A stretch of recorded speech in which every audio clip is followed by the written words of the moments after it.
Florence, Italy's beautiful art capital, and once a year Florence, one of the world's most elegant cities, puts on one of the most violent events around. On St. John's Day, June 24th, the grandiose Santa Croce Square is the venue for the final of calcio storico, old football.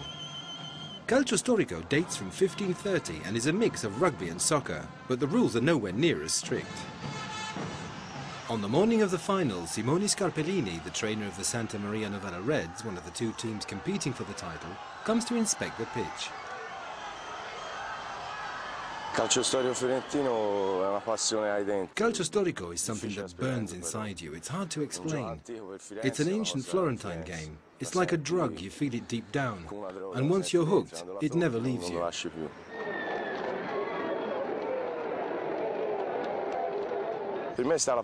It's the strongest emotion I've ever felt in my life. And I'm not the only one. I think it's the same for everybody on the sand out on the square. On the sand there will be 54 calcianti, the players, split into two teams, red and blue. Each team represents a part of the city. The Reds think you've got to be a player down to the bone. Paolo certainly thinks so. You've got to be a calcianti in your heart, otherwise you wouldn't go out there. It's very tough on the square, and once you're out there, it really shakes you.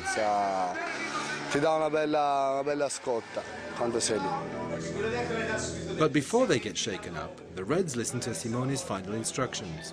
Amid the concentration and the pressure, the trainer's words echo in the players' heads.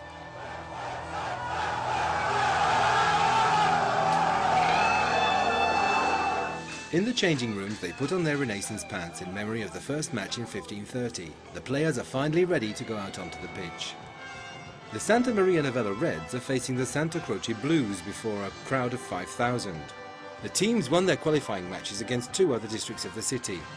It'll be a 50-minute battle with no breaks and practically no holds barred.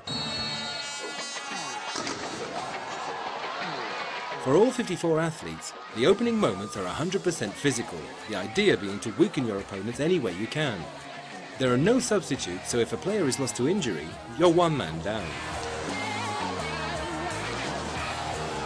6 referees armed only with a feathered hat try to calm things down, but the red card's only brought out from kicks from behind. The game was invented in 1530 while Florence was besieged by the French. Tired and starving, the Florentines started playing ball to take their minds off it. It was a show of strength and courage, and nothing's changed.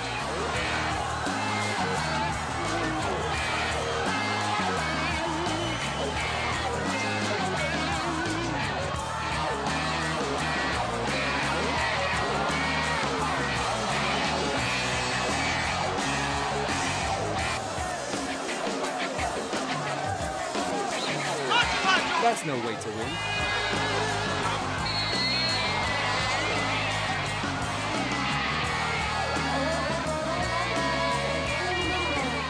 To score goals, known as catching, you have to put the ball into a metre-high net as wide as the pitch. The Blues are the first to score. After each goal, the teams change ends. Outnumbered, the Reds are suffering but won't give up. In the boiling summer weather, it's almost full-scale warfare. All over the field, players wrestle, tackle and run in all directions. There's nothing like this anywhere else. It's a fantastic final, a match to remember.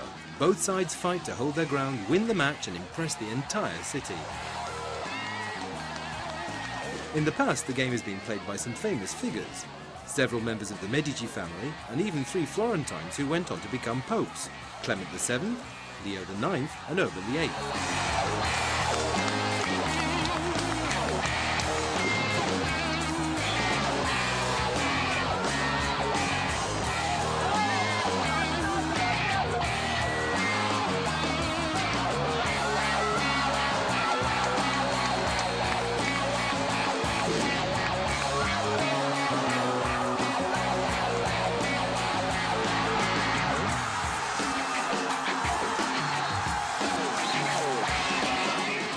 At the end of the free-for-all, the Blues beat the Reds, winning the final by 6-3. Things are still tense even after the match. Despite his team losing, Simone thinks the day belongs to calcio storico. That was real calcio storico. It's been congratulations all round. We haven't had a match like that for years. I'm really pleased. Now it's time to roll up our sleeves and work on getting back here next year. Per un altro anno.